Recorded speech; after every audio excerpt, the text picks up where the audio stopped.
always show up to races, and Billy would be like, Right. they were like Right. each other's nemesis. We're all racing for second.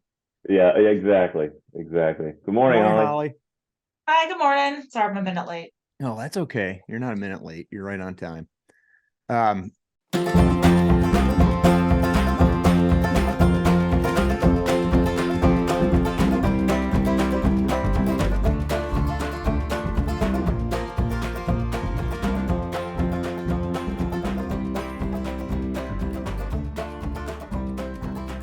Welcome to Pedaling Squares, through a mammal's life, where we talk about all things bike and endurance sports from a master's athlete's perspective. Viewers and listeners, I'd like to introduce you to Micheal Seiler and Holly Brenner, co-founders of Metta Endurance. Good morning, Mike. Good morning, Holly. Good morning. Morning. How are you? It's hard to distill one's life down to a 5-minute backstory, but maybe give us the backstory of Metta Endurance. But before you do that, kind of talk about your experience in endurance sports and then how that led to Metta Endurance. All right, Holly, you want to go? Take it away. All right. So starting, so I grew up. We were actually talking about this right before we started recording, but I grew up playing soccer. I actually hated running and any form of endurance activity. Ran my first, I think it was a 5K. There's a picture somewhere out there. It looks like I was finishing a marathon. And I just kind of got the bug and got more and more into endurance type stuff. That led to biking. Always biked as a kid. And that got into racing, especially in college. Hooked up with a guy named Billy Anderson, who we were just talking about, who I just did whatever he told me to do. Showed up for wherever we were going to ride, went to whatever race we went to. Then that really got me into riding and racing bikes. Got into marathoning, did a couple of Ironman triathlons, and now I'm primarily focused on gravel endurance events.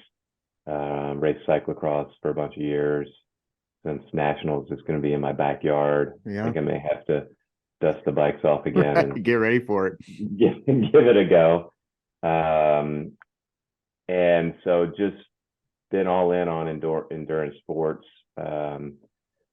regardless whether it's running, biking. I like going long is probably the history. Yeah, great. And then Holly, your backstory, and then tell us how the genesis of Metta Endurance. Perfect. Okay. So my backstory is I grew up as a swimmer. I think I started swimming at like 7 or 8 in like summer league swim, and just absolutely loved it, and did a year-round team when I was in middle school. So I was actually doing doubles in middle school. So 6th, 7th, 8th grade, swimming before school, swimming after school. So pretty serious, but I loved it. Ended up swimming NCAA, but not all 4 years. So when I went to graduate school at Clemson University, I had a 1 year of redshirt eligibility. And I happened to sign up for the crew club because they had cool sweatshirts. And there was a Lake Hartwell right on the campus. So I showed up, didn't know what crew was, didn't know what rowing was, had never been exposed to it. And turned out that I had some good power application on the erg and was invited to walk on to the women's NCAA team, which was an offset to the football program, Title IX, and all that. So walked onto the team, broke the 8-year standing novice record on my very first 2K erg test, and then was recruited to 3 Olympic development training camps within 3 months of picking up an oar, and really changed my life. Switched from a PhD to a master's, moved to Philly to try to make it the 2012 Olympic team, rowing for a high performance development camp in Philadelphia called Vesper on Boathouse Row, and fell out of love with the sport. Didn't really love the environment. And my friends were like, hey, you're a swimmer, you were a rower, rowers make great cyclists, you should try triathlon. I was like, all right, great, sounds good. I picked up a $100 bike off Craigslist, steel down tube shifters. You didn't want to make a big investment right out of the gates. No, I mean, and I was like dirt poor. Yeah, I get So, it. mid-20s, dirt poor, didn't know what I was really doing, kind of floundering through life. So like $100, steel tube, knew nothing about bikes, down tube shifters, a Centurion Le Mans. And I couldn't even grab my water bottles. Like I had just no Yeah, skills yeah. whatsoever. And did But it entered a sounds like you had a pretty big triathlon. engine, but we'll get back to that. Yeah, yeah. Entered a triathlon and I won and just got hooked on the sport. That'll do it. And really just launched over 10-year career in triathlon. Um, and I loved multi-sport because it allowed me to explore lots of different avenues in triathlon. You can go short, you can go ultra long Sure. distance. I'm like Michael, I like, diesel engine, go long all day. And dabbled into ultra running as well, marathoning. So yeah, lifelong athlete, all the things, love it. And that allowed me to really build a skill set of athlete development and what it takes to balance a career, balance other priorities, and still use sport as a tool for self-development. And I really started to feel more enjoyment and satisfaction from helping others achieve their own athletic goals than my own. Just made me feel better consistently. So over time, people were like, "Hey, you did that thing. Can you help me do that thing? Hey, you've done that other thing. How'd you do that? Let me know." So it was very organic. It continues to be very organic how we grow our business, and it's worked. Michael and I paired up a little over a year ago when I knew that I had been coaching at that point for over a decade, and I knew I wanted to do my own thing. I knew I wanted to kind of fill a niche in the space that didn't exist. Yeah. We really am taking the full athlete into consideration. Again, that big picture. What are the other priorities? And then the top-down approach. How does the mind show up? What is fulfillment? What is success? We don't just want to program. That's not coaching. We really want to elevate the coaching skills and the asset of coaching into the programming, the Monday, Tuesday, Wednesday thing. So Michael and I vibed. We had been working together as coach athlete for a couple of years. I knew his vibe and knew he was a talented coach as well. So it was really natural for me to just say, "Hey, do you want to do this thing?" And here we are recording a podcast Friday morning. Yeah. Yourself? It's Well, been good. I appreciate the time, and appreciate the two big brains. And one part of your bio, and for our listeners, I did ask both Michael and Holly to trim down their backgrounds because they're so extensive, because I wanted to get right to the meat of the matter. But you have a background, is it in industrial psychology? That's right. Industrial organizational psychology. Yeah, so there's some real natural overlaps into the world of endurance Behavior training. change. Mhm. And I suspect that most of your clients come from a background where they have their foot in both ponds. 100%. Oh, Yeah. yeah. Yes. Yeah. Yeah. So obviously I'm an old guy. I'm really not that old, but I call myself an old guy. And the focus of the podcast is kind of middle-aged folks and their endurance pursuits, and really the overall aspect of it is trying to balance it with the rest of your life. So what's the distribution of your client base at Metta, age-wise? Oh, gosh. Oh, we Uh, run a range. Yeah, I yeah. suspect you do. I mean, but and where I'm kind of honing in on is I'm guessing the middle of the bell curve is a lot of middle-aged athletes. Am I Yeah. right or wrong about that assumption? Yeah. Okay. Hmm. And I did suspect that you had the whole range from spry upcomers 16 to, to 60. yeah, for sure, Yeah. for sure. And Mhm. your approach to coaching is going to differ based upon what's going on in that kid's life versus what's going on in that elder person's life, depending on how you define an elder person. And having kind of set up my own question here, I want to talk a little bit, and this is going to be fun because I sense that, Holly, you come at it from one perspective, and Michael, you come at it from another. And what I'm getting at is, let's talk about engines. Holly, you knew you had a big engine right after that erg test. Yes or Yeah, no?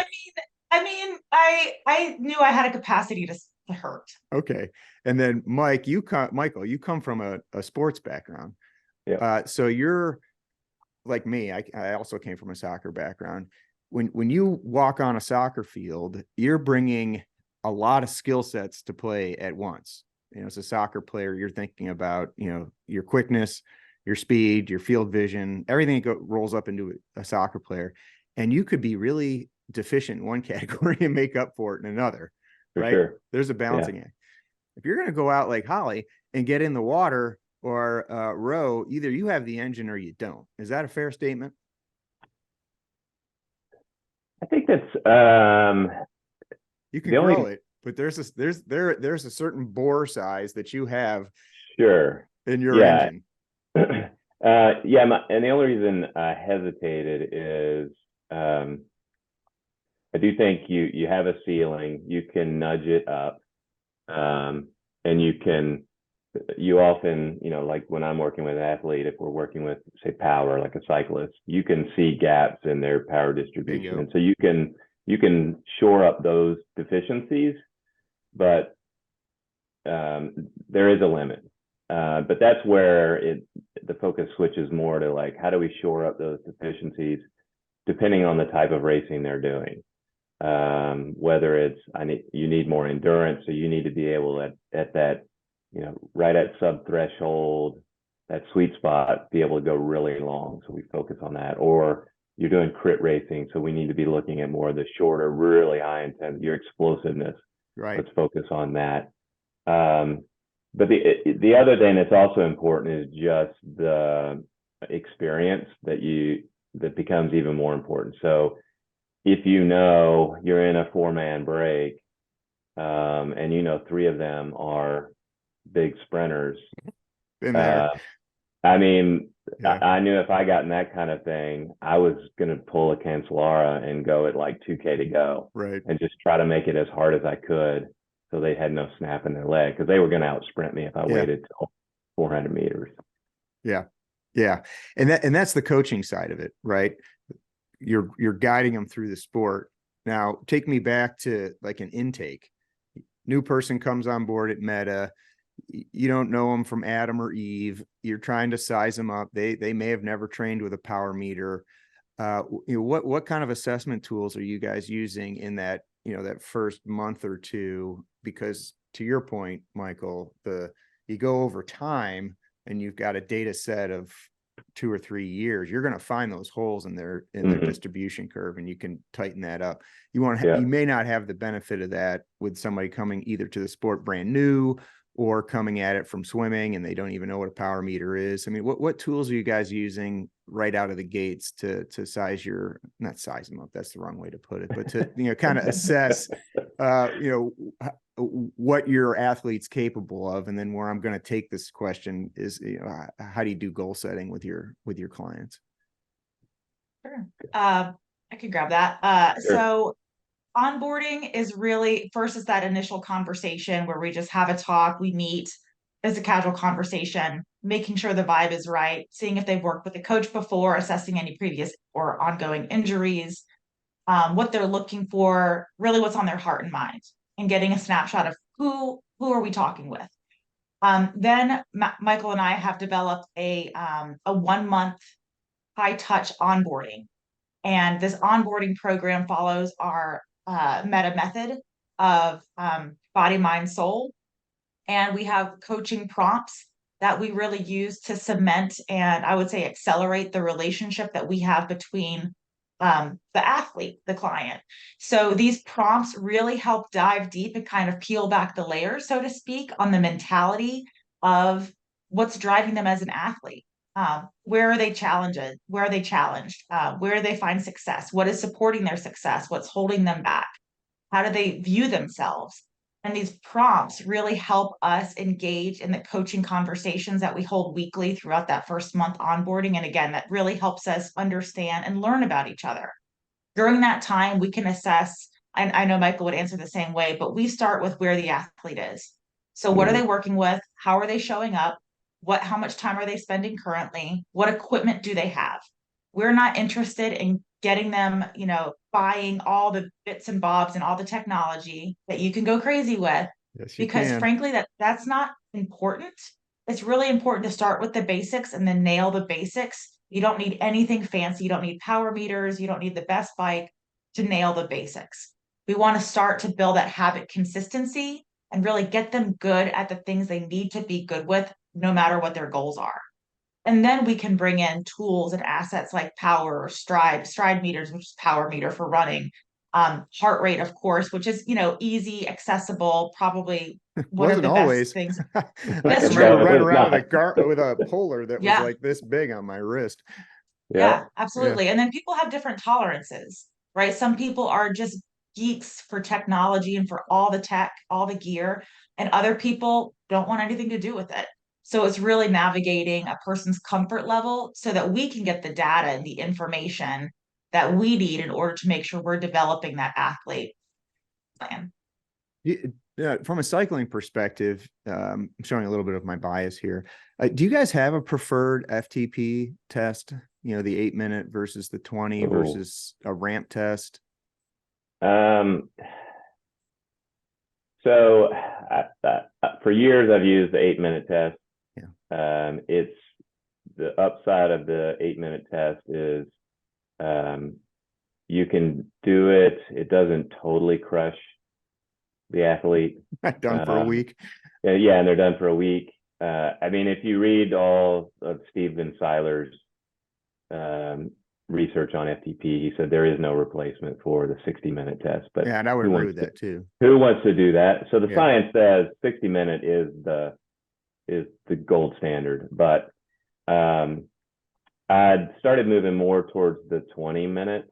But with the ramp test coming out, so if I'm just testing a new athlete, someone I'm just starting to work with, I would go with the 20-minute effort. And I tell them either do it on a trainer or do it on the same course every time. Perfectly flat if you can find it. Yeah, exactly. But the thing I love about the ramp test is it is something that you can do throughout that is even less soul crushing than like the 8-minute test and the 20-minute test. Yeah. And it gives you a check.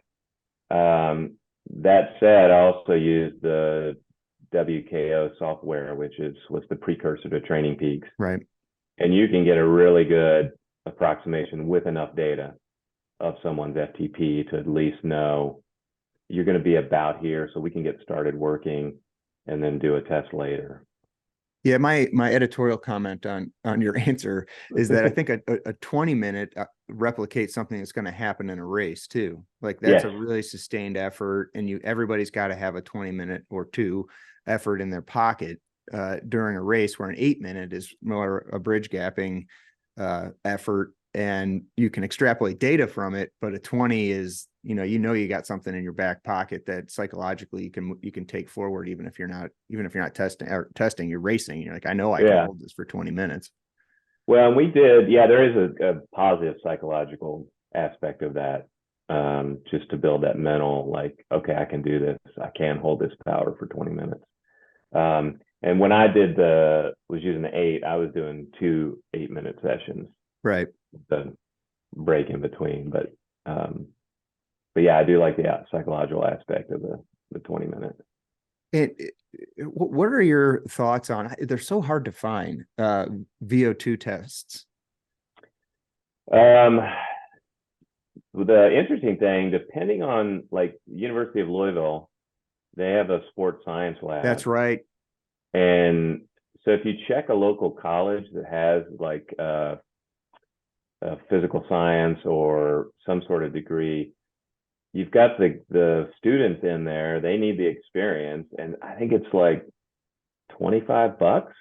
Is it that cheap? It's so cheap. Oh my gosh. I'm getting in my car. Yeah, come on down. I mean, it's the most horrible experience ever. Terrible. But yeah, you can go there and they spit out a report, and they'll do lactate threshold, VO2 max. Yeah, I want to say it's like $25 or $50 maybe. That's it was a cheap. steal. Super cheap.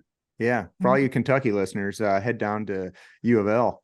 Yeah, exactly. Yeah. Exactly. Do you guys do you think that the Garmin model logarithm predicts it with any measurable accuracy? You're shaking your head. Why not, Holly? I have my suspicions too. I mean, because it's a piece of equipment that's, spit out on a manufacturing line. And does it approximate? I think it can get close, but would I like, die on that hill that my Garmin tells me? No. I mean, it's, people won't wear their watches all the time, but then they want to strap it on for a workout and, want to go by the data. So I think there's too much individual variability. Yeah. And also with VO2 is it largely doesn't matter. It's very genetically Yes. predisposed. So we can slightly bump up our VO2, but you're not going to make massive changes. Having a genetically predisposed higher VO2 max gives you potential, gives you capacity, still doesn't make you a great athlete. Right. Yeah. Right. So it's just kind of all nuanced about what we are born with and then what we can develop. Cyclists have an advantage with the power meter data along with the heart rate. Maybe Holly, I'll direct this one to you. I mean, what are you doing to evaluate swimmers and runners to kind of get a sense of what they're capable of doing, where their ceiling is, what their potential is? So with swimming, there's a test called a critical swim score. You can calculate that through like 500-meter swim tests. So kind of analogous to like a 20-minute FTP, where you can kind of take this measure and see over time, you want to see that speed go up and that 500-meter time come down. Also with swimming, one of the best ways to test it is to race. Yeah. Like you Right there, you can got it. rate, there's no replacement for racing. You can be as fit as ever and not race well because you don't know how to race. So one of the best ways to get better at racing is racing, because racing takes practice. So it's not putting this race on a pedestal, but really building in, C level races, B level races, so that athletes can get familiar with the nerves, with the butterflies, with the execution, being around other people. But make no mistake, there's ways to build up training stress in order to develop fitness. With running, I love a MAF test, maximum aerobic function test. So that's a 5-mile test after a warm up where I cap a heart rate threshold on my athletes. Mm, And there I'm assessing what their speed is relative to a heart rate. So that interesting. over time, when I retest, I want to see that heart rate stay the same, but the pace get faster. That's fitness. That's what I call free speed.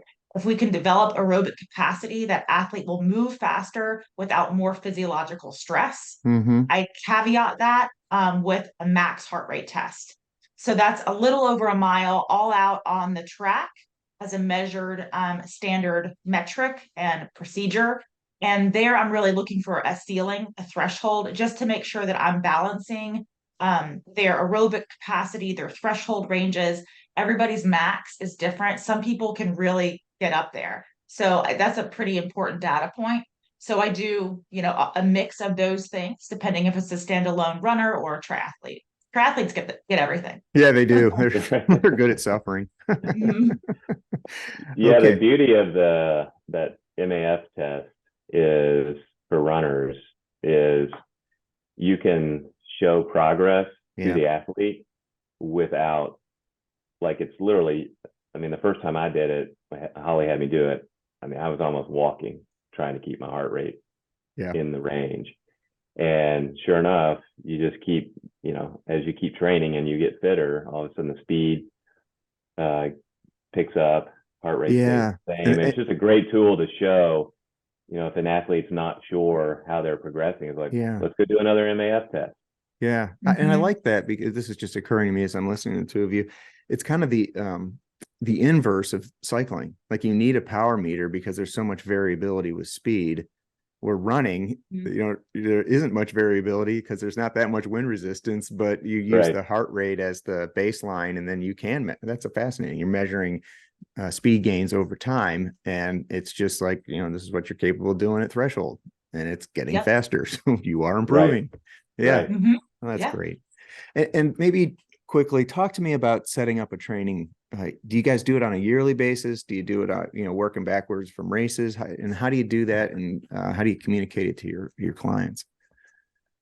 So that really almost in the next month or two, I'll be starting to reach out to my athletes to start just doing a recap of the year, and then starting to plan for the following year. that conversation is really instrumental for me in working with my athletes to figure out how to build the plan. So I do look at the full year just from here's the races, here's where we want to build in some breaks, here's where we want to, really, this is our A race, this is where we're putting all our effort to get to. We want you peaking at that point. But we'll talk through that whole plan of like, here's how I see this playing out, because a lot of the athletes just kind of want to know. But then it gets down to just, I tend to look at it more at a quarterly range. Yeah, I suspect you would, because either the gains are there and you can build on them, or life got in the way and they're not there. So you got to we need to adjust accordingly. Yeah, adjust the goals or adjust the plan. And I used to do really like a month out, like for my athletes.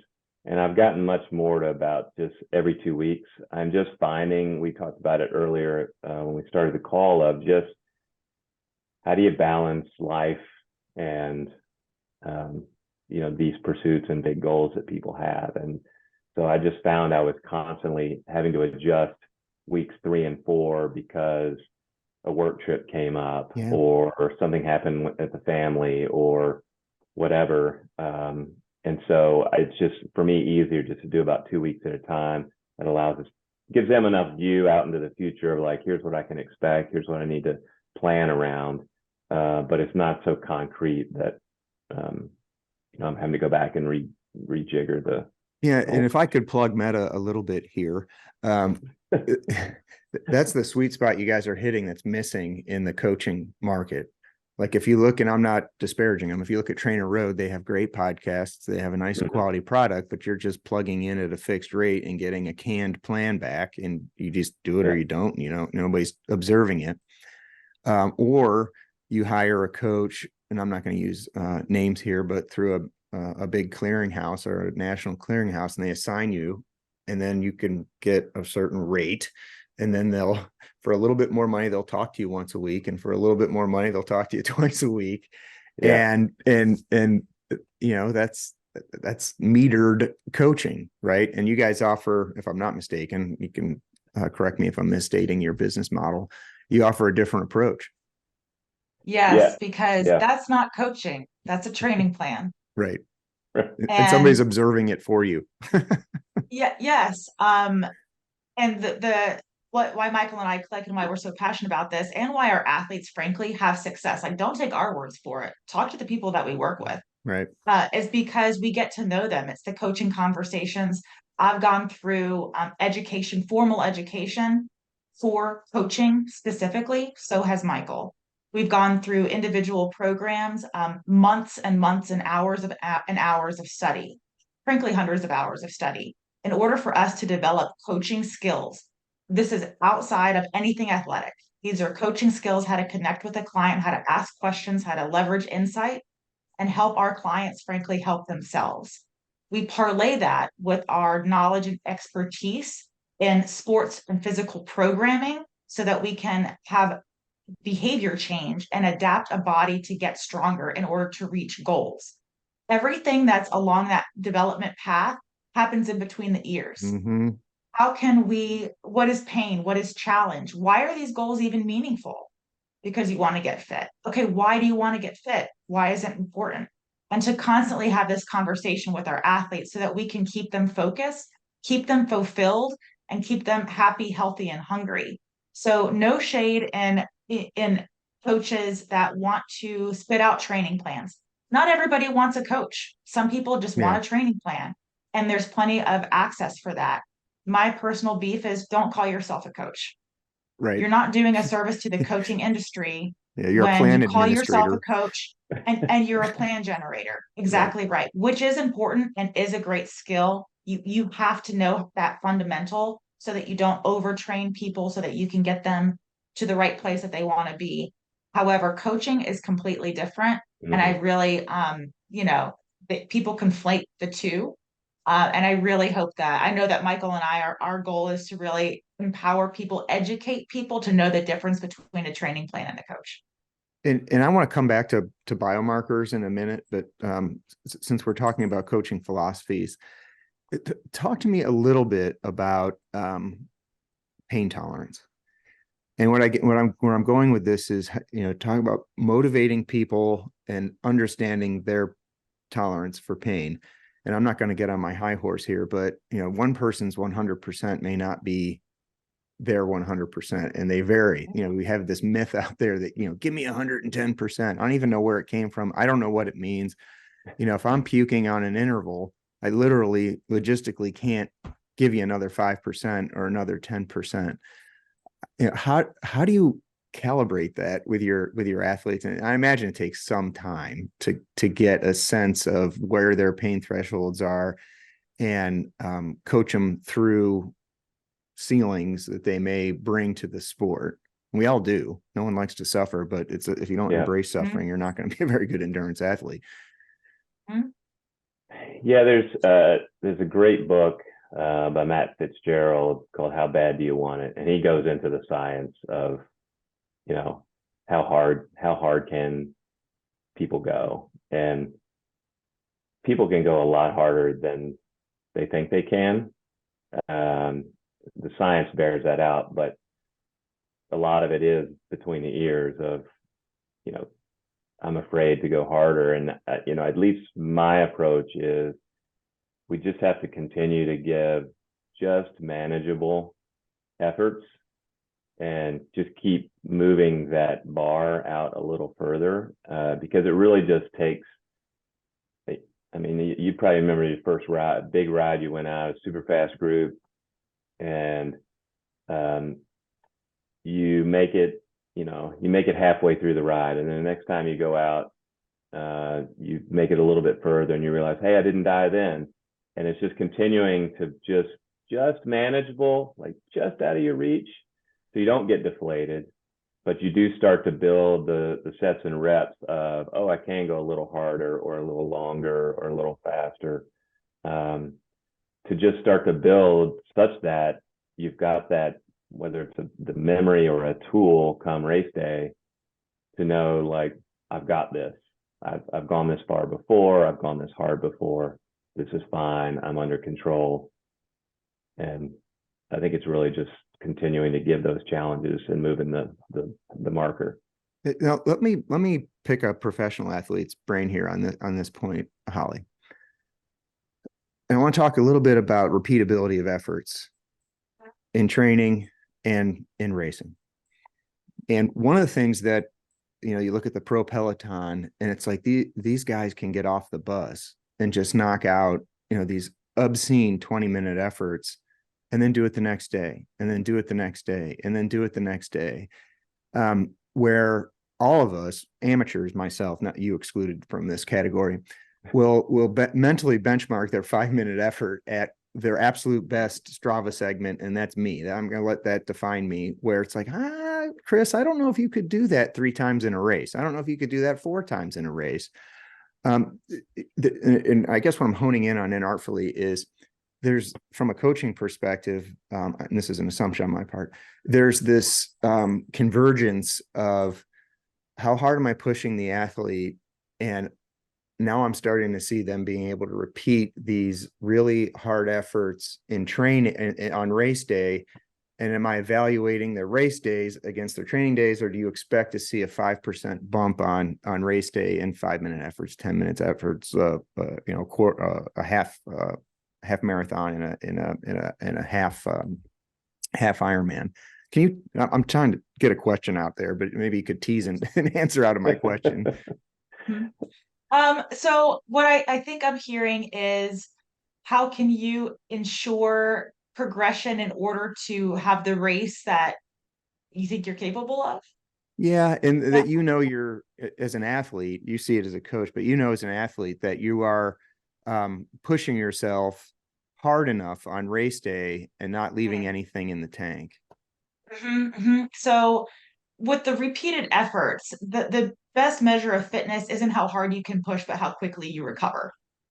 So Good that's answer. actually the true marker Okay. of fitness. So can you go up to 95, 100, 110% threshold and then recover in 45 seconds to repeat it? That's fitness. If you need 5 minutes in order to recover, then, we have some room to grow.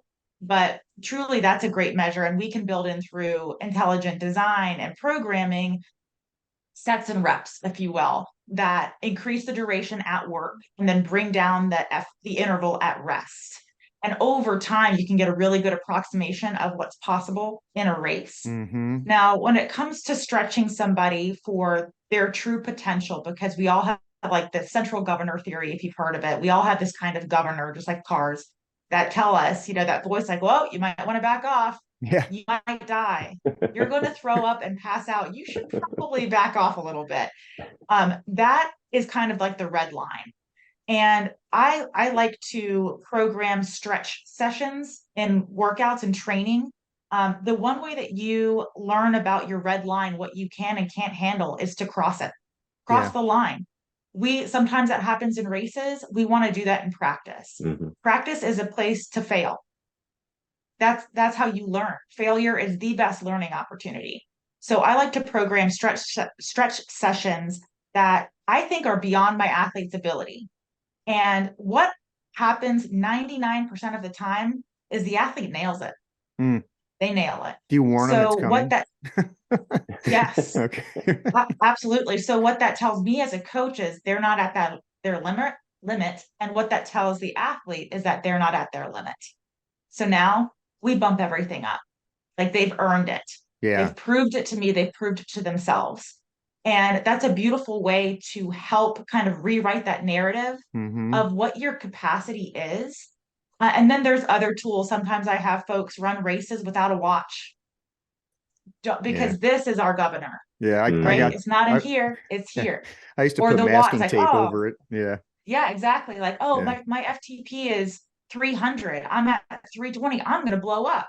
Maybe not. Let's take that input, that variable out of the equation, just ride hard and see what happens. And sometimes that's a really good opportunity to see that potential. Yeah. Okay. And talk to me about, maybe you have a philosophy, maybe it varies from athlete to athlete, but how do you incorporate rest, and how does periodization work in the training blocks that you guys are creating for your clients?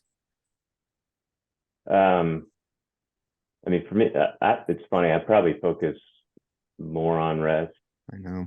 than. I mean, I talk a lot about rest, and I'm sure some of my athletes are like, "No, I'm supposed to be working out." I'm like, "No."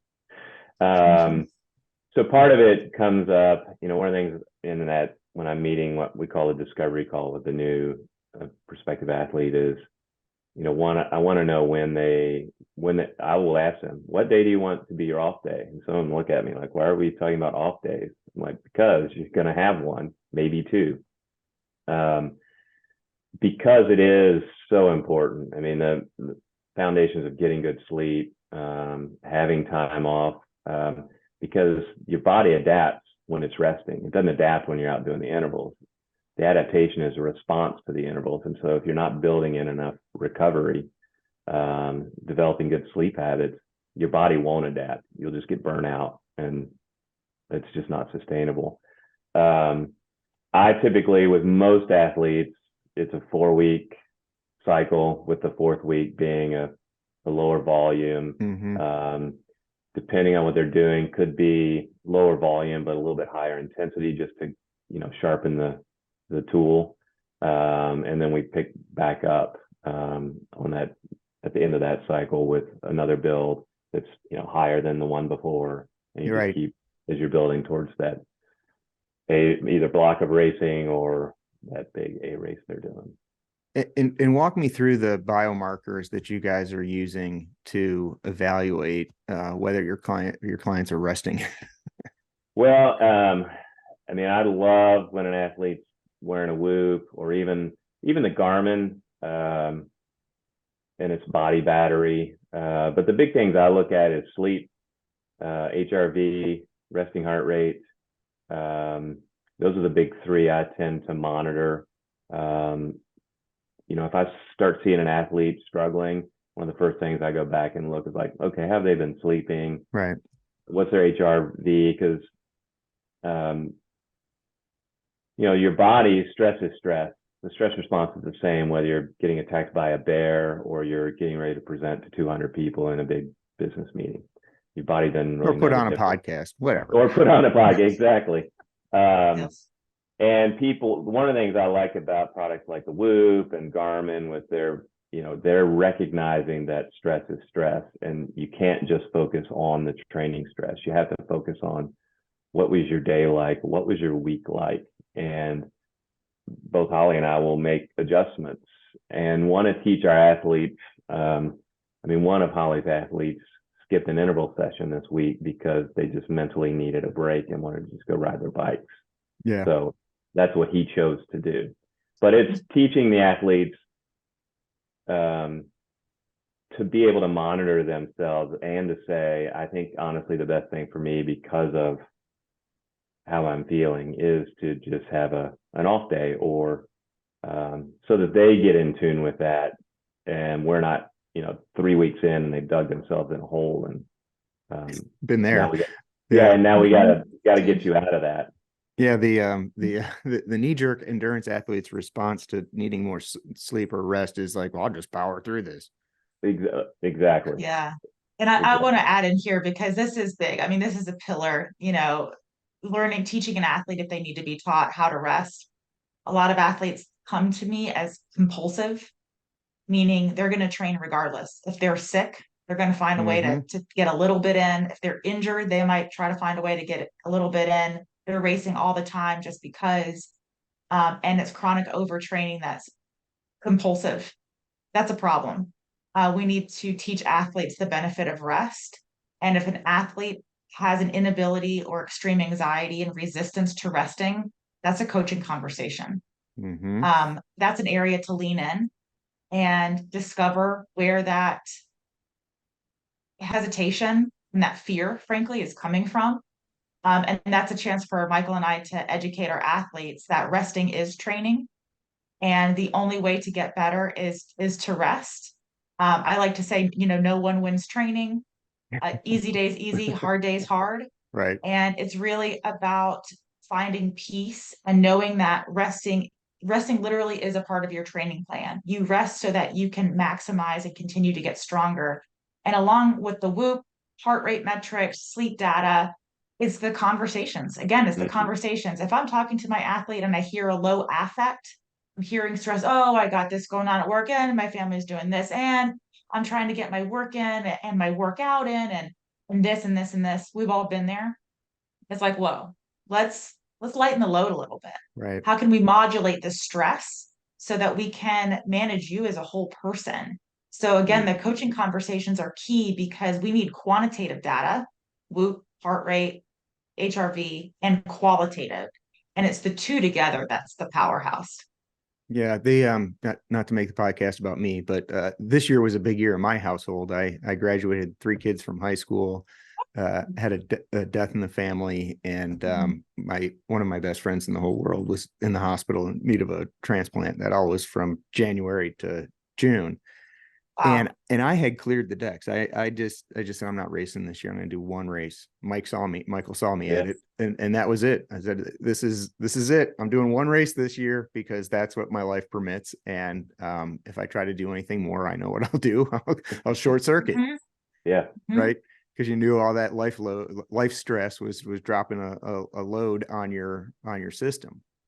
So not that the podcast is about me, because I want to come back to the how you monitor rest. Where is your comfort level with the accuracy of HRV measurement, and maybe articulate what HRV is? Because the 3 of us know what it is. Some of our listeners may not. So HRV stands for heart rate variability.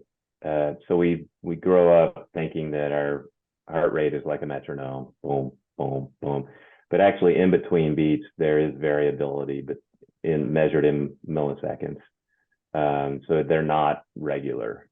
When your parasympathetic energy system is fully engaged and you're at rest, you're not stressed, that variability goes up. So the spacing between beats goes up and it changes. When your body is under stress, your number one thing, survival mode, kicks in, and so it starts to really regulate everything in your body, including heart rate. So it makes those beats much more like a metronome. So monitoring it when the number starts to go up or stays high, that's someone that is recovering well. They're getting sleep. They're hydrating. If you see it go down, that means the body is under stress. Could be from a hard workout. Could be from something going on in their life. Could be they slept like crap. Could be my daughter, for example, she'll come home and then she'll go back to Colorado, and the first couple of weeks her HRV is a mess. Yeah. Her resting heart rate, and that's because she's back at altitude. So even environmental factors can impact it. It's become all the rage. It's almost like the off the bike power. Yeah. It's a number you can focus on, you can influence. Things like alcohol, caffeine, impact it, bad sleep. So that's why I've now for 3 or 4 years of really focusing on HRV. It's just a great biomarker to look at, even that by itself, because then you can start to ask about how you sleeping. Did you go out with your friends last night? Did you, what's going on? With respect to the technology, it's definitely getting better. Yeah, I guess I was asking kind of a state of the art question in there. I've debated it with training friends about the accuracy of the strain number. So, maybe talk a little bit about the strain number, but more, what are you literally looking at as a coach with regard to variability, and what data set does a Whoop or an Aura or a Garmin present to you? So the strain score, which is a Whoop metric, it's analogous to Garmin's body battery. The goal there, what Whoop will tell you, is they want to be able to show you the stress you encountered throughout the day. So it does help educate an athlete of what all went in their day besides the training stress. And so from that standpoint, to me, it's like a body fat percentage. It's a number. And as you get more data, you can start to look at the number, not at what it is, but are you way above it today? Are you way below it today? What's your average? Similar to HRV in that as you get more data on an athlete, you start to know what's normal for them. And so I'm looking for the change off of normal. Okay. Because you look you can see that separate apart from a strain number. It's not just, they're not spitting out a number and then you're working. No, so they roll in the Whoop, and I think I've not played around with an Aura, but the Whoop takes your sleep, it takes your resting heart rate, it takes your HRV, and that factors into their algorithm of what your stress score is. But you can break those data sets out and put your eyeballs on them. You can get them individually. And the good thing is you can pull those into Training Peaks. So I didn't know that. So I can pull up an athlete's dashboard, and I've created some charts that I can show weekly TSS or even daily TSS and watch sleep and HRV and start to see the impacts. You could probably pick up on some patterns pretty quickly there, couldn't you? Absolutely. Okay, Holly, well, go ahead. Finish your thought there, Mike. I was just going to say the technology, it used to be when I first started doing it, you had this little finger thing you'd put on, and you literally would have to reach over to the nightstand, put it on, and then lay as still as you could. Not a realistic sleeping situation. No. But the Whoop, the Aura, Garmin, all measure it. The technology keeps getting better. And again, if you just find out what's normal for an athlete and just use the change in that number is what I look at. So I don't care what the number is. Yeah, that's what I just care about the the plus or minus that number. Okay, Hal, here's a industrial psychologist question for you. Ooh. Is willpower a finite resource? Yes. And why is that? Because of the energy expenditure that it takes to sustain will. Yeah. It's finite. It's a bucket, and you can empty the bucket. And finish your answer, because I'm following it up with a coaching question. Yeah, no, and I think that's been some good science has been done to support that willpower is in fact finite. In knowing that, does that affect like when you schedule workouts for your athletes, or how you tailor them? And where I'm going with this is, you have a banger day in the office that's 12 hours long, and it was to the whoop point, a high stress day because you had a presentation, or whatever the issue may be, a confrontation of some sort. You're like a wet dish rag come 6 o'clock, and and you've got this set of 15 1-minute high intensity intervals up the worst hill in your backyard. You're operating kind of at a disadvantage right out of the gates, aren't you? Yes, you are. Yeah. Yes, the organ in our body that spends the most calories is our brain.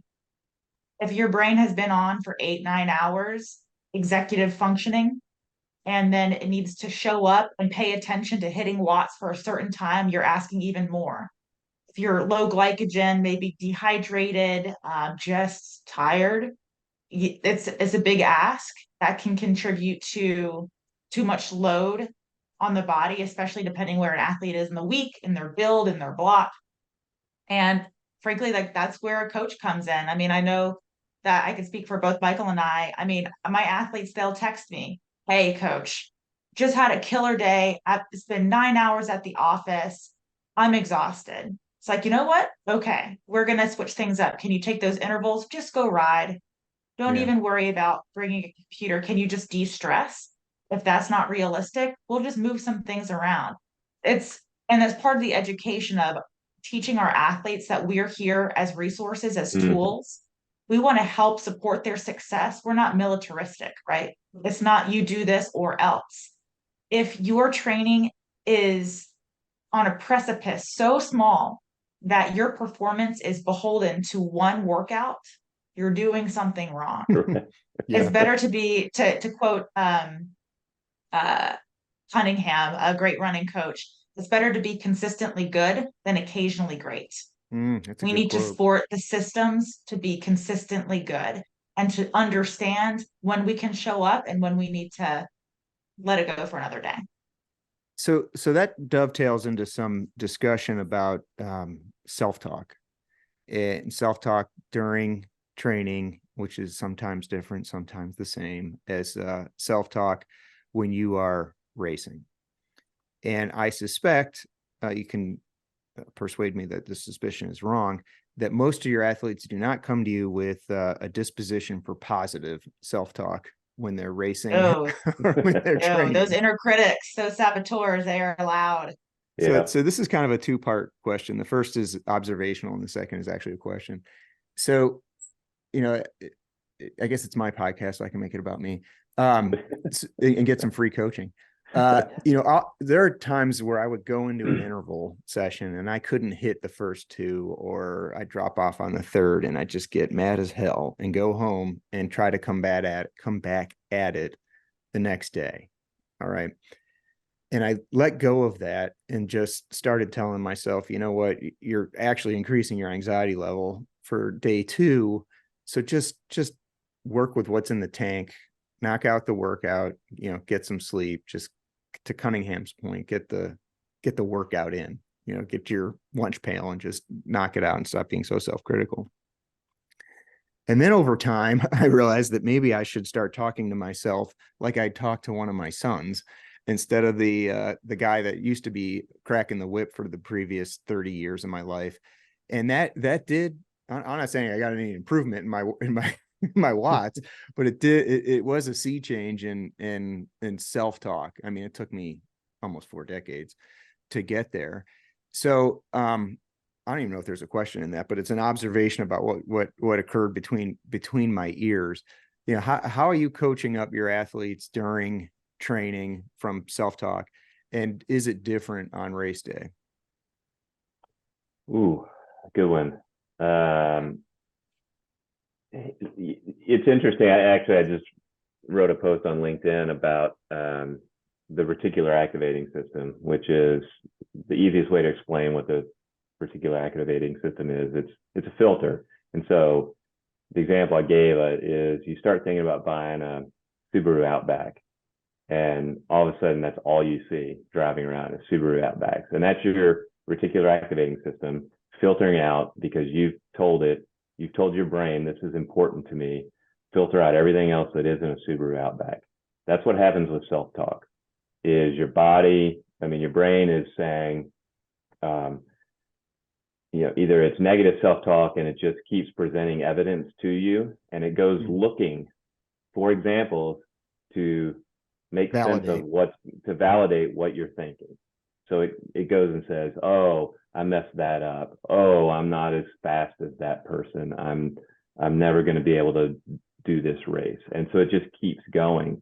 And so a lot of the rewiring of that is, the reticular activating system can do that for good or for evil. So how do we help athletes rewire? Well, we have to present them evidence from their own experience that they can do this thing, or they already are doing this thing, or they could, we started using this tool for big events where we have an athlete describe how their race went in the past tense, everything from pre-race to post-race. And then we walk through that. We have them read it out loud. How did that feel? Slow it down, start to insert the breath, and you start to pick out these affirmations that are evidence to them that you've put in the work, that you're ready. And they walk away with this list of affirmations that in the morning, I want you, as you're fixing your morning coffee, just say these 4 o'clock in the morning. Yeah, 4 o'clock in the morning. In some hotel room. Exactly. Is sit there and just get the breath in, go through those affirmations, because then and the same can be applied for your training of and training becomes evidence for you. Say, wow, back to Holly's, stretch workout, the athlete, there's some evidence that the athlete just got that goes into they're like, oh, I can do this. I can do a hard thing. And let me just say to Michael's point on this tool, I've been an athlete. I've been a lifelong athlete. I've been privileged enough to learn from a lot of prestigious coaches. I've never had a coach walk me through a tool like what Michael did with this tool that he's mentioning now. Yes. It's a game changer. It is an eye opener, and it's the best way to feel empowered and prepared as an athlete. It takes no more than an hour. And I've been coached by world champions, by Olympic medalists, and I've never had a coaching conversation like what Michael is describing here. Yeah. And game changer. And let me kind of tease that out a little bit, Holly. You've been around some real high level performing athletes. And I can see a scenario, I'm creating it in my head, but it's a straw man or straw woman, where you have a highly determined athlete that, because of their just strength of will, puts in a ton of training volume, and then has results, and then gets out there on race day, and they don't have another tool in their toolbox for how to approach racing. So they kind of, it's like it's like the hammer and nail cliche. When you're a hammer, every problem looks like a nail. And you'd kind of take that high intensity attitude towards racing, and you can never find flow or your groove or whatever coaching term you want to use. I mean, do you see that in your athletes? Do you see elite athletes that couldn't become more elite because they didn't develop that skill set on race day? Absolutely. Athletes that are better trainers than racers. Yeah. Yeah. Very frustrating for the athlete. And it is overcome. You can't overcome it. But I think this is where Michael and I really shine, is our ability to tap into that inner dialogue and really, again, pull back the layers to really assess, how is the athlete talking to themselves? How are they treating themselves? What's driving them? Is it, the skeleton in the closet, or is it something else? And you're right, most athletes come to us with this very critical self-talk. I call it the shitty committee, the saboteurs that are telling them, I give you your edge, that you need to earn it. You need to prove it to yourself, that if you missed a session or a workout, make up for it the next day, to prove it to yourself. This is a self-fulfilling prophecy that either prevents performance, prevents for fulfillment, or both. Yeah. And what you mentioned is, once we can learn how to recognize it and manage it, it's not about stopping it. It's recognizing and anticipating it will be there and learning skills to manage it so that we can show up. So maybe our performance won't change. Maybe our 5K time will be the same regardless. But if we can enjoy it way more, isn't that success? That's a novel idea. Why? Yeah, like, why this shame, this blame, this fear, uncertainty, doubt, this backpack of these weighted emotions? We simply we have a choice. We have a choice to put it down. And it's helping an athlete strengthen that muscle through sets and reps, through mental sets and reps, where they can recognize what is in my backpack and I'm choosing to put the backpack down. Yeah. That's huge. And when we work with athletes and they're able to develop those skills, frankly, everything changes. Yeah. When you see that confidence emerge, they enjoy everything more. And we're not just talking about sports.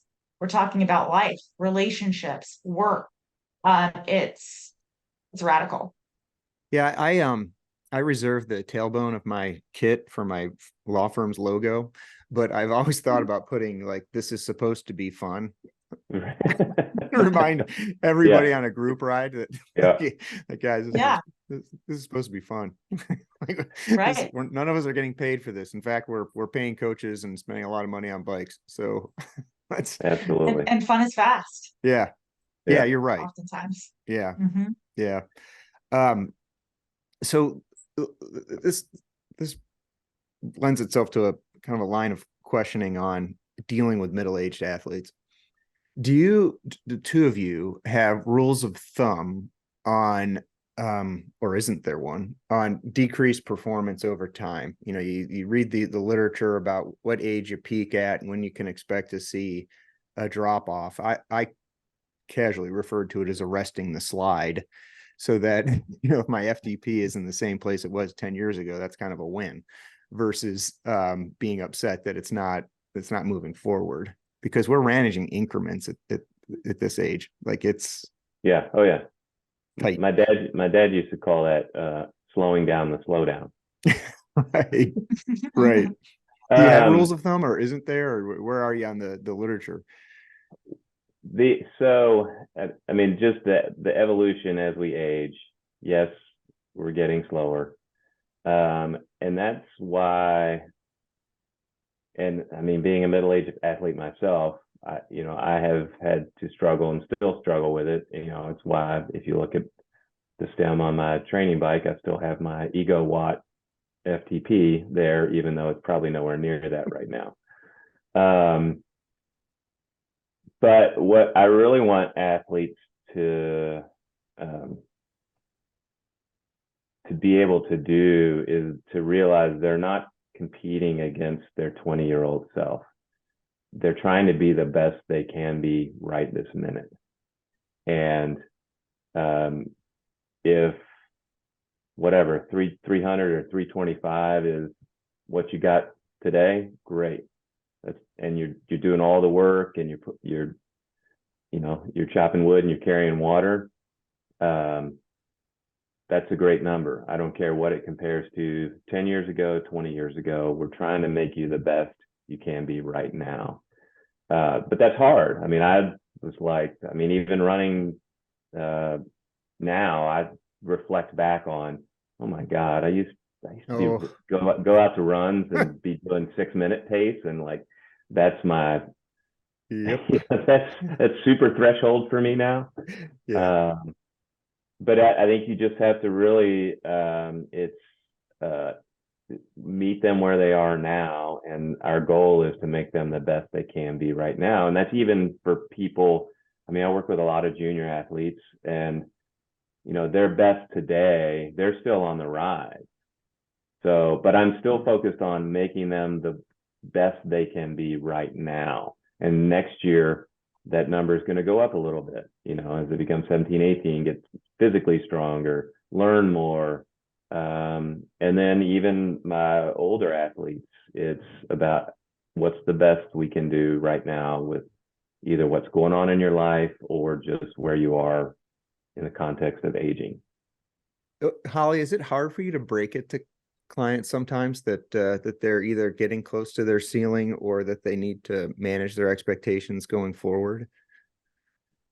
You know, I have a little bit of my experience with coaching athletes is a little bit different. And maybe I'm a little bit of an anomaly, just selfishly. I keep getting faster. I've switched sports into running and I Yeah. keep getting faster. Um, I think that has to do with trajectory, history, where I've come from. This is a relatively like newer sport for me. And frankly, a lot of the athletes that I work with, they continue to set PRs and, well into their 50s, Mm-hmm. 60s. And I think that's because they didn't train properly before, they didn't work with a coach. So they were kind of having a random strategy, and you expect random results when you have a random strategy. Yeah. But it's always balancing against, what is the ultimate goal? Who are you comparing yourself to?